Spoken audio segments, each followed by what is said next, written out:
Um novo mundo, o despertar de uma nova consciência de Eckhart Tolle. Capítulo 1. O desabrochar da consciência humana. Evocação.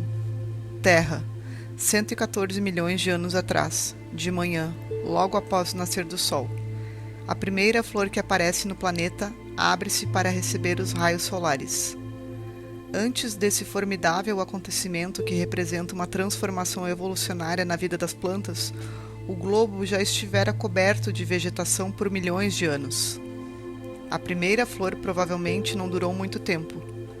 As flores devem ter permanecido como um fenômeno raro e isolado, porque talvez as condições ainda não fossem favoráveis à plena ocorrência do florescimento.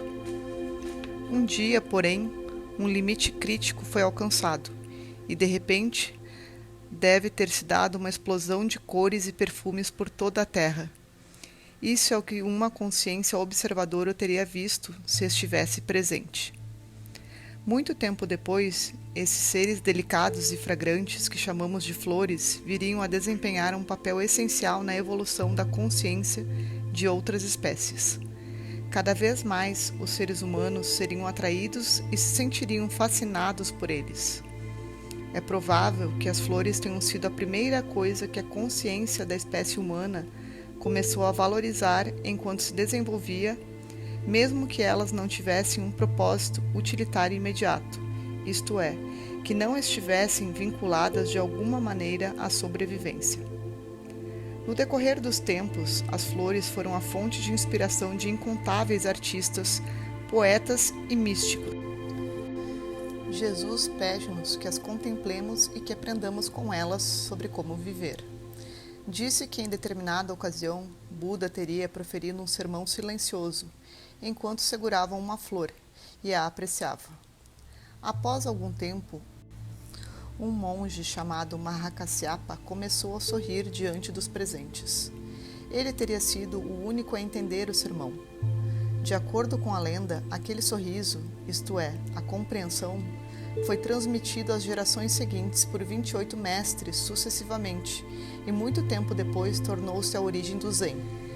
Contemplar a beleza de uma flor poderia despertar os seres humanos, ainda que por um breve momento, para a beleza que constitui uma parte essencial do seu próprio ser mais profundo, sua verdadeira natureza. O início do reconhecimento da beleza foi um dos acontecimentos mais significativos da evolução da consciência de nossa espécie. Os sentimentos de alegria e amor estão ligados de modo intrínseco a isso. Sem que percebêssemos inteiramente, as flores tornaram-se uma expressão em termos de forma daquilo que é mais elevado, mais sagrado e, em última análise, informe dentro de nós. Mais efêmeras, mais etéreas e mais delicadas do que as plantas das quais se originam, elas são como mensageiras de outra esfera, uma espécie de ponte entre o mundo das formas materiais e o informe. Elas não só exalam um perfume suave e agradável aos seres humanos, como emanam a fragrância da esfera espiritual. Se usássemos a palavra iluminação num sentido mais amplo do que o convencionalmente aceito, poderíamos considerá-las a iluminação das plantas. Toda forma de vida em qualquer reino estudado pelas ciências naturais, mineral, vegetal, animal e humano, pode passar pelo processo de iluminação. Porém, é raro isso acontecer, uma vez que significa mais do que um avanço, pressupõe uma descontinuidade do seu desenvolvimento, um salto a um patamar inteiramente diferente do ser, e, mais importante, uma diminuição da materialidade. O que poderia ser mais pesado e mais impenetrável do que uma rocha, a mais densa de todas as formas? Ainda assim, algumas rochas passam por uma mudança na sua estrutura molecular, convertendo-se em cristais, tornando-se transparentes à luz. Há carbonos que, sob pressão e aquecimento extraordinários, viram diamantes, enquanto determinados minerais pesados se transformam em outras pedras preciosas. Quase todos os répteis, as mais terrenas de todas as criaturas, permaneceram imutáveis por milhões de anos. Alguns deles, contudo, desenvolveram penas e asas e se transformaram em aves, desafiando assim a força da gravidade, que os dominara por tanto tempo. Não é que eles tenham apenas passado a rastejar e a caminhar melhor. esses animais transcenderam completamente a capacidade de realizar esses dois tipos de movimento. Desde tempos imemoriais, as flores, os cristais, as pedras preciosas e as aves têm um significado especial para o espírito humano. A exemplo de todas as formas vivas, esses elementos são, é claro, manifestações temporárias da vida subjacente da consciência única. Seu significado especial e a razão pela qual despertam tamanha fascinação nos seres humanos, que possuem um grande sentimento de afinidade em relação a eles, podem ser atribuídos à sua propriedade etérea. Como existe certo grau de presença, isto é, de atenção silenciosa e permanente nas percepções humanas, nossa espécie tem a faculdade de sentir a essência vital divina, a consciência ou o espírito imutável, que há em todas as criaturas, em todas as formas de vida, reconhecendo-a como compatível com a nossa própria essência. Por isso, somos capazes de amá-la como a nós mesmos. Até que isso aconteça, contudo, a maioria das pessoas vê apenas as formas exteriores, não atentando para a essência interior, da mesma maneira como não percebe sua própria essência e se identifica somente com a sua forma física e psicológica. No caso de uma flor, de uma ave, de um cristal ou de uma pedra preciosa, porém, até mesmo uma pessoa com pouca ou nenhuma presença pode perceber que essas formas contêm algo mais do que a mera existência física, sem, no entanto, saber que essa é a razão pela qual possui sentimentos de atração e afinidade em relação a elas. Por causa da sua natureza etérea, a forma obscurece o espírito que a habita, até que ele atinja um grau inferior em comparação ao que ocorre com outras criaturas. A exceção a isso são todas as formas de vida recém-nascidas, bebês humanos e filhotes de cães, gatos, cordeiros, etc. Esses seres são frágeis, delicados, ainda não firmemente estabelecidos na materialidade. Uma inocência, uma doçura e uma beleza que não são deste mundo brilham por meio deles, e é por isso que encantam até mesmo pessoas de pouca sensibilidade. Desse modo, quando estamos atentos e contemplamos uma flor, uma ave, um cristal, sem nomeá-los mentalmente, eles se transformam numa janela para o que não tem forma. Surge uma abertura interna, ainda que quase imperceptível, para o domínio espiritual. É por isso que, desde tempos imemoriais, essas três formas de vida iluminadas desempenham um papel tão importante na evolução da consciência humana.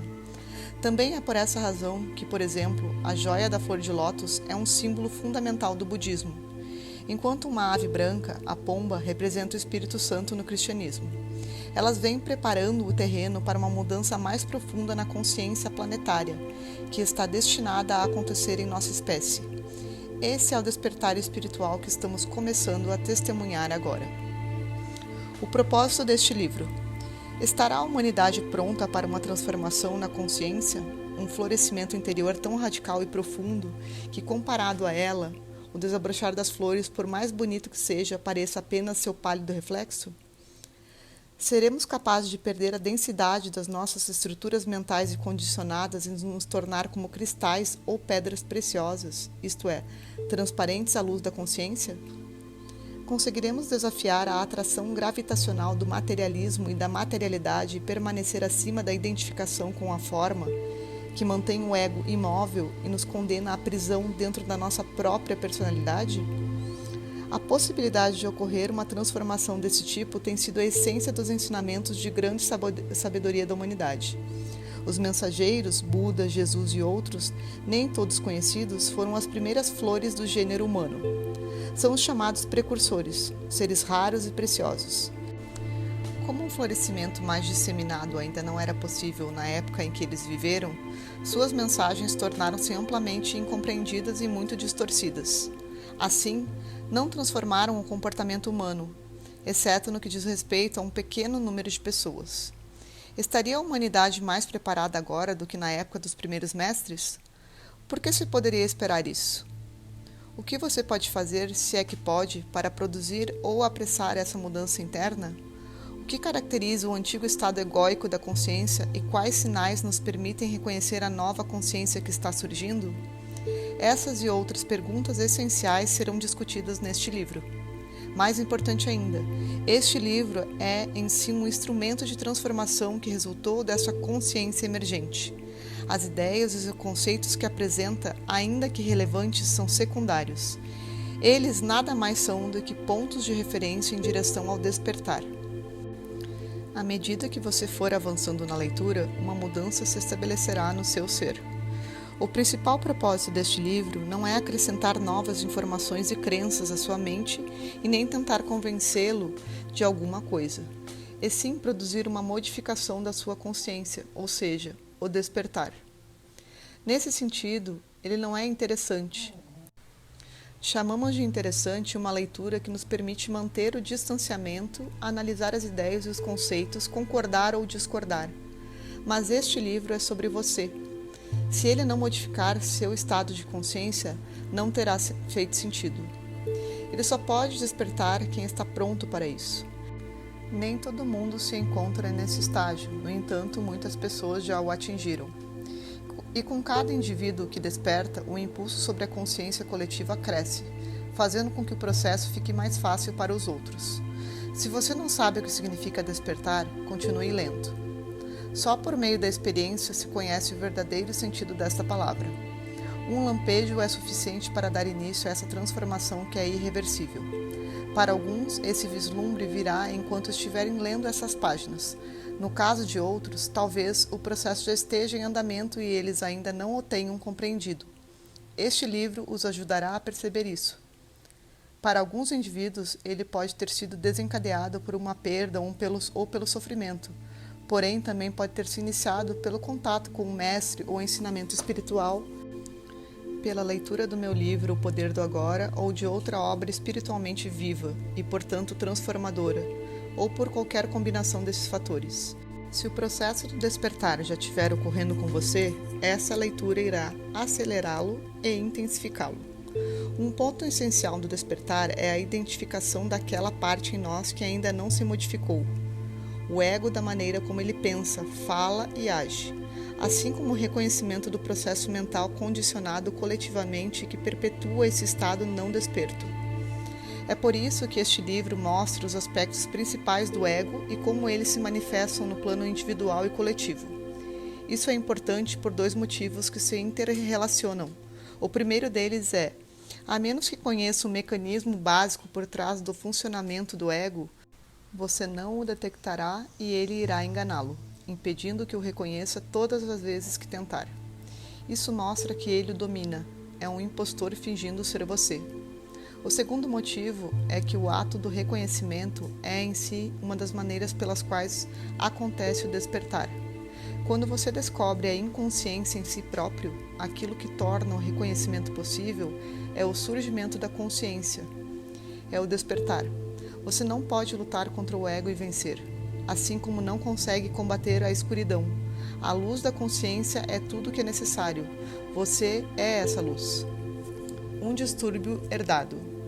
Se examinarmos mais detidamente as antigas religiões e tradições espirituais da humanidade, veremos que por baixo de grande parte das diferenças superficiais que elas apresentam, há duas ideias centrais com as quais a maioria delas concorda.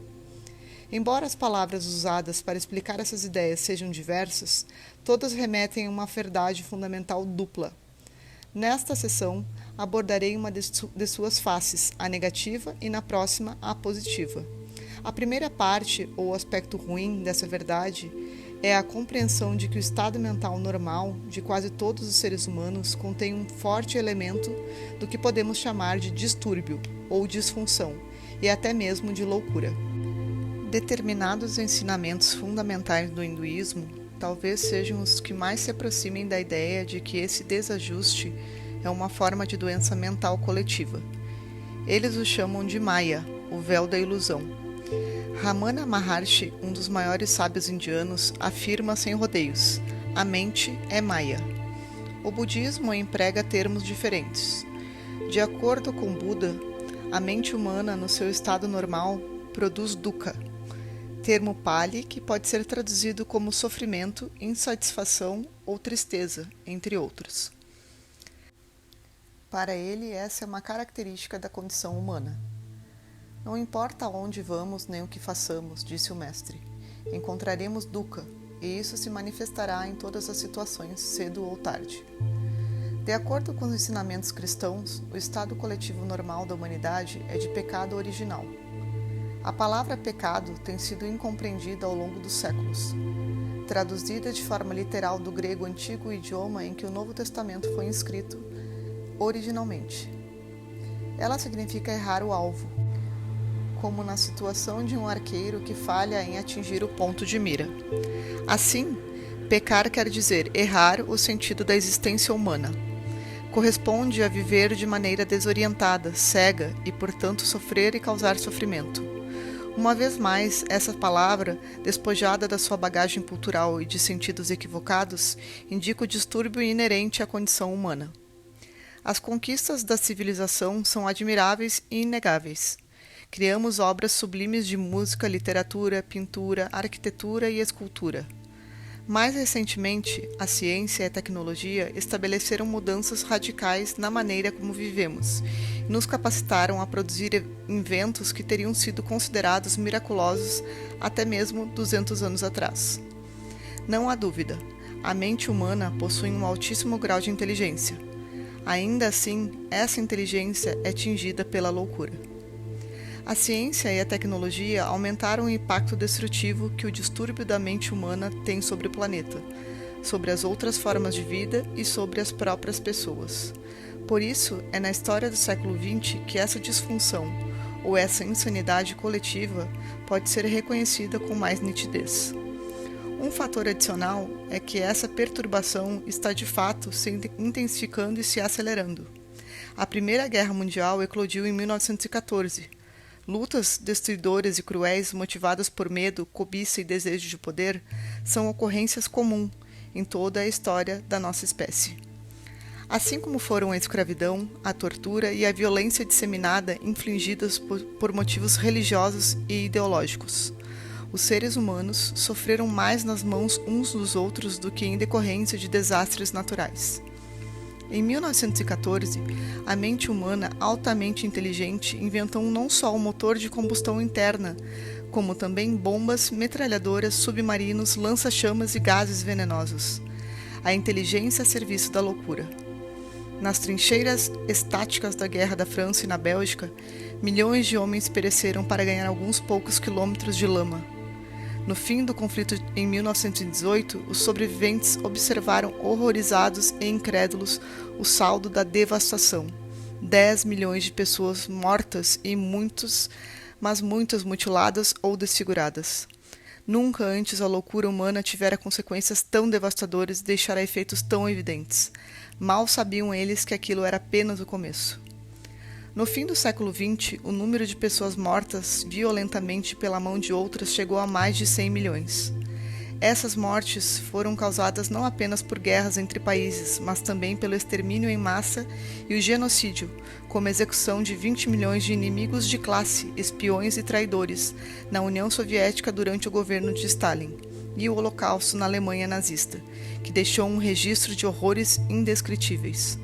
Além disso, muitos morreram em incontáveis conflitos mais restritos, como a Guerra Civil Espanhola e o massacre de 25% da população do Camboja durante o regime do Khmer Vermelho.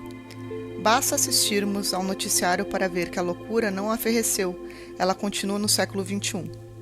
Um dos aspectos do distúrbio coletivo da mente humana é a violência sem precedentes que estamos afligindo a outras formas de vida e ao próprio planeta.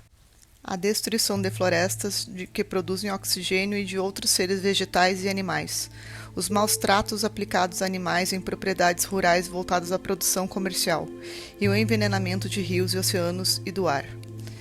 Motivados pela cobiça e ignorantes da nossa interdependência do conjunto como um todo, persistimos num comportamento que, se continuar indiscriminadamente, resultará na nossa própria destruição. As manifestações coletivas de insanidade que se encontram na essência da condição humana constituem a maior parte da história da nossa espécie. E, em grande medida, essa história é de loucura. Se ela fosse o relato do caso clínico de uma única pessoa, o diagnóstico seria ilusões paranoicas crônicas, propensão patológica para cometer assassinato e atos de extrema violência e crueldade contra inimigos imaginados. sua própria consciência projetada exteriormente, uma insanidade criminosa com breves intervalos de lucidez. Medo, cobiça e desejo de poder são as forças motivadoras psicológicas que estão por trás não só dos conflitos armados e da violência envolvendo países, tribos, religiões e ideologias, mas também do desentendimento incessante dos relacionamentos pessoais. Elas produzem uma distorção na percepção que temos dos outros e de nós mesmos. Por meio delas, interpretamos erroneamente todas as situações, o que nos leva a adotar uma ação equivocada para nos livrarmos do medo e satisfazermos nossa necessidade interior de alcançar mais, um poço sem fundo que nunca pode ser preenchido. É importante que você compreenda, porém, que o medo, a cobiça e o desejo de poder não são um distúrbio de que estou falando. Embora sejam criados por essa disfunção, que é uma ilusão coletiva profundamente arraigada na mente de todo ser humano, numerosos ensinamentos espirituais nos dizem para abandonar o medo e o desejo, mas em geral, esses métodos espirituais não atingem seu objetivo. Não chegam à verdadeira causa do distúrbio. Medo, cobiça e desejo de poder não são os fatores causais supremos. Tentar ser uma pessoa boa ou melhor parece algo recomendável e evoluído a fazer. Ainda assim, não é um empreendimento que alguém consiga realizar com total sucesso, a não ser que ocorra uma mudança em sua consciência. Isso acontece como parte da mesma disfunção, uma forma mais sutil e rarefeita de destaque pessoal, do desejo por mais e do fortalecimento da identidade conceitual do indivíduo da sua imagem. Ninguém se torna bom tentando ser bom, e sim encontrando a bondade que já existe dentro de si mesmo e permitindo que ela sobressaia. No entanto, essa qualidade só se distingue quando algo fundamental muda no estado de consciência da pessoa.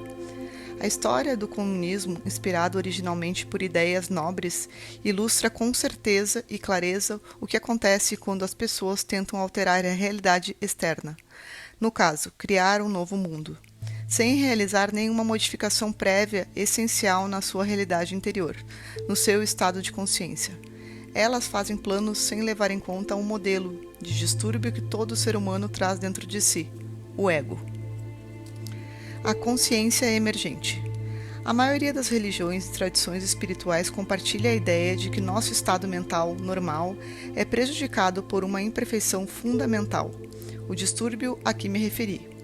No entanto, além dessa percepção da natureza da condição humana, que podemos chamar de má notícia, há uma segunda percepção, ou a boa notícia, que é a possibilidade de uma transformação radical da nossa consciência.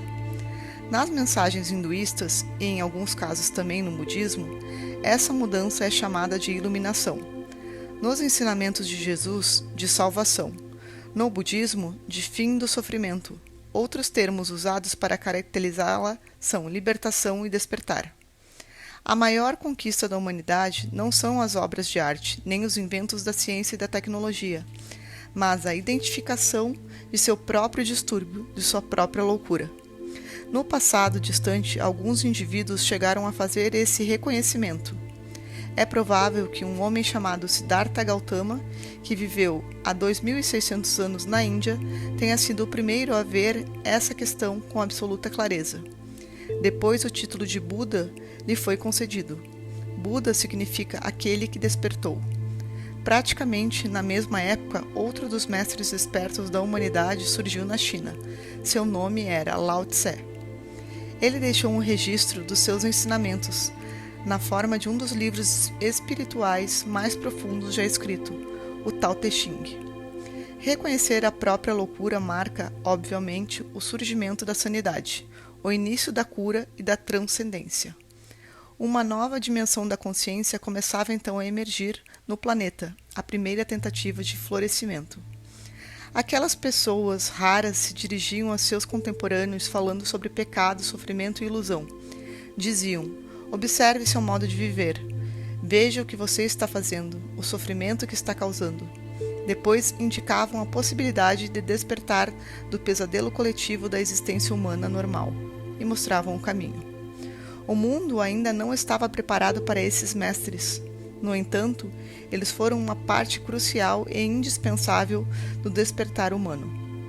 Inevitavelmente, na maioria das vezes, não chegaram a ser bem entendidos por seus contemporâneos nem pelas gerações seguintes. Seus ensinamentos, embora simples e eficazes, acabaram sendo distorcidos e mal interpretados. Em alguns casos, até mesmo na maneira como foram registrados por escrito por seus discípulos. Ao longo dos séculos, acrescentaram-se muitas coisas que não tinham nada a ver com as mensagens originais e que eram reflexos de uma incompreensão básica.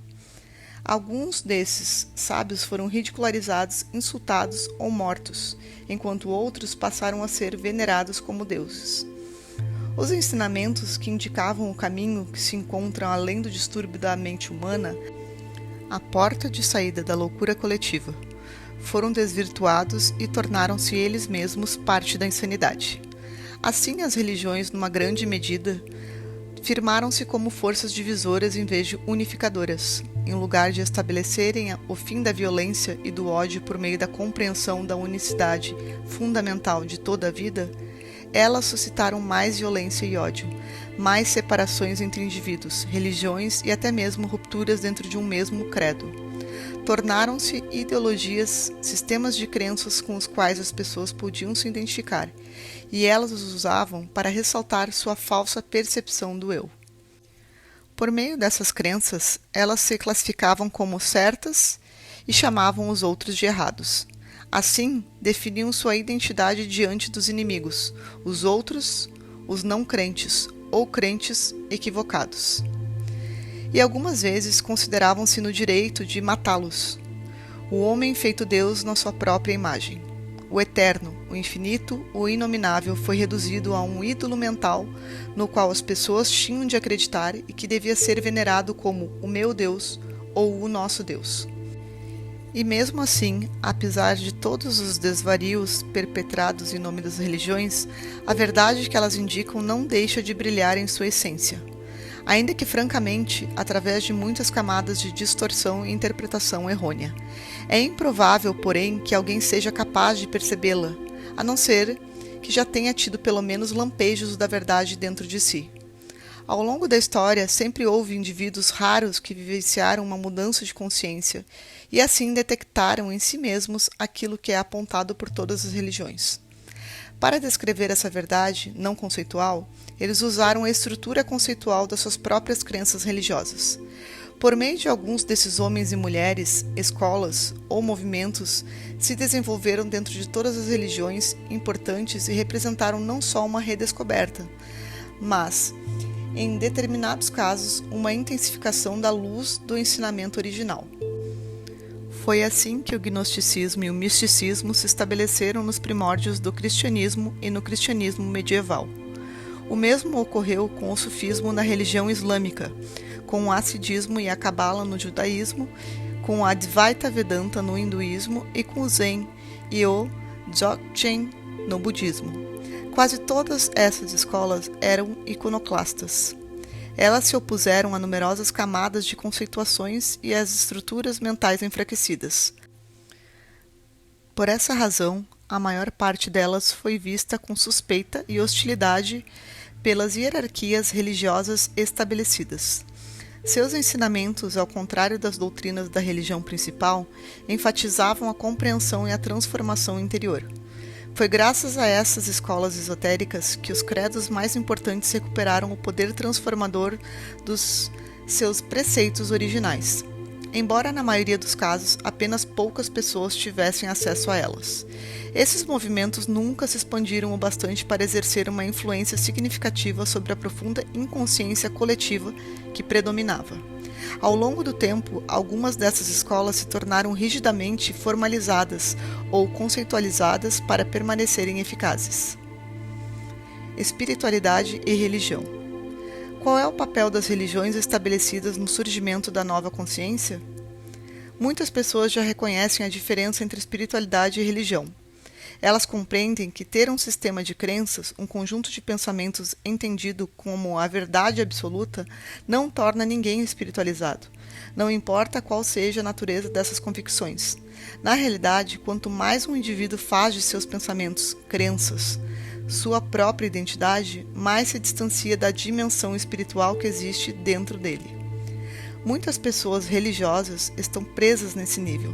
Para elas, a verdade equivale ao pensamento. Como estão completamente identificadas com o pensamento, sua mente, consideram-se detentoras exclusivas da verdade, o que é uma tentativa inconsciente de proteger a própria identidade. Elas não compreendem as limitações do pensamento. A seus olhos, qualquer indivíduo que acredite, pense de modo diferente está errado. Num passado não muito distante, isso lhes serviria de justificativa para matar alguém, e ainda há quem faça isso hoje em dia. A nova espiritualidade, a transformação da consciência, está surgindo em grande parte fora das estruturas das religiões institucionalizadas. Sempre houve bolsões de espiritualidade, até mesmo nas religiões dominadas pela mente, embora as hierarquias formais tentassem eliminá-los por considerá-los uma ameaça. O fato de que a espiritualidade está aparecendo em larga escala, fora das estruturas religiosas, é algo inteiramente novo. No passado, isso teria sido inconcebível, sobretudo no Ocidente, terra das culturas mais controladas pela mente, onde a Igreja cristã detinha uma franquia virtual da espiritualidade. Ninguém podia falar a uma plateia sobre esse tema nem publicar um livro sobre o assunto sem autorização da Igreja. Caso contrário, seria silenciado. Hoje em dia, porém, mesmo dentro de determinadas crenças e religiões, há sinais de mudança. Isso é confortador e qualquer pessoa se sente grata pelos sinais de abertura, como foram as visitas do Papa João Paulo II a uma mesquita e a uma sinagoga. Em parte como resultado dos ensinamentos espirituais que surgiram fora das religiões estabelecidas, mas também em decorrência da influência da antiga sabedoria do Oriente, um número cada vez maior de seguidores das religiões tradicionais tem sido capaz de deixar de lado a identificação com a forma, o dogma e um sistema de crenças rígido. Essas pessoas têm descoberto a profundidade original que está oculta em sua própria tradição espiritual, ao mesmo tempo que encontram a profundidade dentro de si mesmas. Elas compreendem que seu grau de espiritualidade não está absolutamente relacionado com aquilo em que acreditam, porém que ele tem tudo a ver com seu estado de consciência. Isso, por sua vez, determina como alguém age no mundo e interage com os outros. Aqueles que não são capazes de ver além da forma ficam mais arraigados às suas crenças, isto é, a seus próprios pensamentos. Hoje em dia, estamos testemunhando não apenas uma influência sem precedentes da consciência, como também uma resistência e uma intensificação do ego.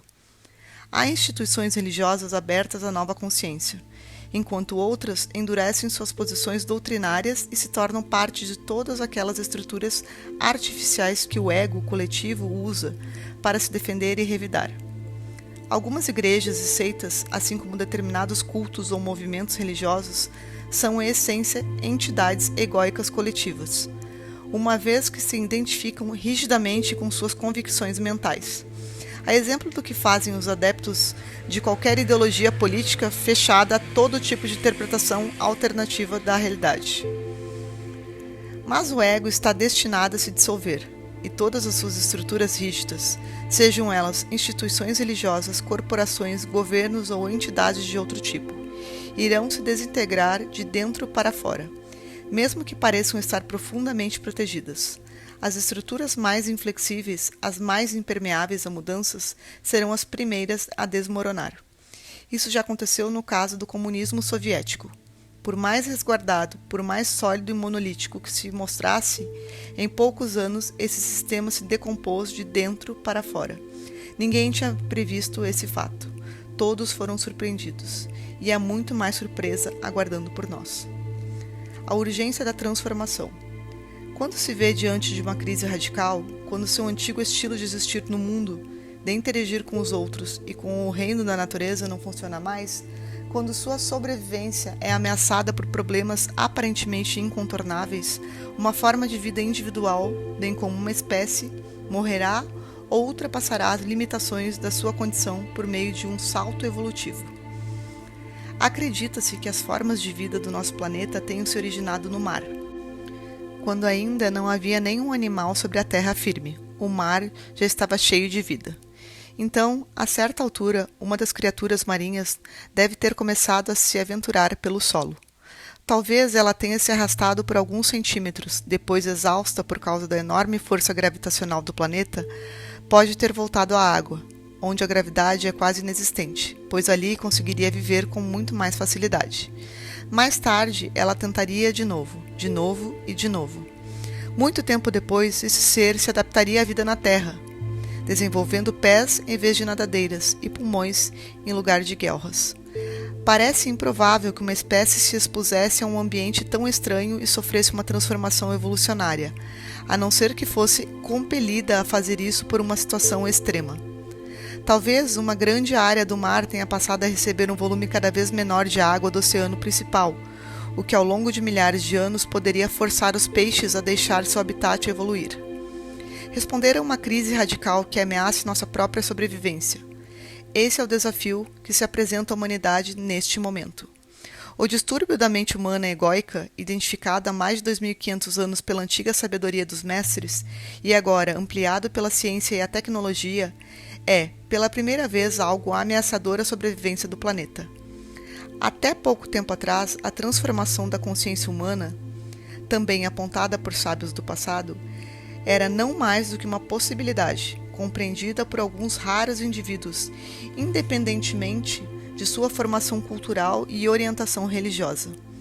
Um florescimento disseminado da consciência da nossa espécie não aconteceu porque até então isso não era imperativo. Uma parte significativa da população do planeta logo entenderá, se é que isso já não aconteceu, que nossa espécie está diante de uma escolha radical: evoluir ou morrer. Uma porcentagem ainda relativamente pequena da humanidade, mas que cresce com rapidez, já está vivenciando o rompimento com os antigos padrões mentais egóicos e a emergência de uma nova dimensão de consciência. O que está surgindo agora não é um sistema inédito de crenças, não é uma religião diferente, não é uma ideologia espiritual nem uma mitologia. Estamos chegando ao fim não só das mitologias, como também das ideologias e dos sistemas de crenças. A mudança é mais profunda do que o conteúdo da nossa mente e do que nossos pensamentos. Na verdade, na essência da nova consciência está a transcendência do pensamento, a recém-descoberta capacidade de nos elevarmos ao pensamento, de compreendermos uma dimensão dentro de nós que é infinitamente mais vasta do que ele. Já não extraímos nossa identidade, o sentimento de quem somos, do fluxo incessante do pensamento que, na antiga consciência, considerávamos ser nós mesmos. E para o indivíduo é uma libertação saber que ele não é aquela voz dentro da cabeça. Quem ele é, então? É aquele que compreende isso. A consciência que é anterior ao pensamento, ao espaço em que este, ou a emoção, ou a percepção sensorial, acontece. O ego não é mais do que isso, identificação com a forma, o que basicamente corresponde a formas de pensamento. Se o mal tem alguma realidade, e ela é uma realidade relativa e não absoluta, esta também é uma definição dele. Identificação com a forma, formas físicas, formas de pensamento, formas emocionais. Isso resulta de uma total falta de consciência da nossa ligação com o todo, da nossa unidade intrínseca com todos os outros e com a origem. Esse esquecimento é o pecado original, o sofrimento, a ilusão. Quando essa ilusão da completa separação governa tudo o que pensamos e fazemos, que tipo de mundo criamos? Para responder a essa pergunta, observe como as pessoas se relacionam entre si. Leia um livro de história ou veja o noticiário da televisão hoje à noite. Se as estruturas da mente humana permanecerem imutáveis, vamos sempre terminar recriando fundamentalmente o mesmo mundo, os mesmos males, o mesmo distúrbio. Um novo céu e uma nova terra. Há uma profecia bíblica que parece mais aplicável agora do que em qualquer outra época da história humana. Ela aparece tanto no Antigo quanto no Novo Testamento e fala do colapso da ordem mundial existente e do surgimento de um novo céu e uma nova terra. Precisamos entender que o céu mencionado nesse contexto não é um local, e sim o reino interior da consciência. Esse é o significado esotérico do mundo, e esse é também o significado dos ensinamentos de Jesus. A Terra, por outro lado, é a manifestação externa da forma, que é sempre um reflexo do interior. A consciência humana coletiva e a vida do nosso planeta estão intrinsecamente interligadas. Um novo céu é o surgimento de um estado transformado da consciência humana, enquanto uma nova terra é o reflexo do reino físico. A vida humana e a consciência humana estão ligadas de modo inerente à vida no planeta. Por isso, à medida que a consciência antiga se dissolve, tendem a ocorrer manifestações naturais de sincronismos geográficos e climáticos em muitas partes do globo, algumas das quais temos testemunhado.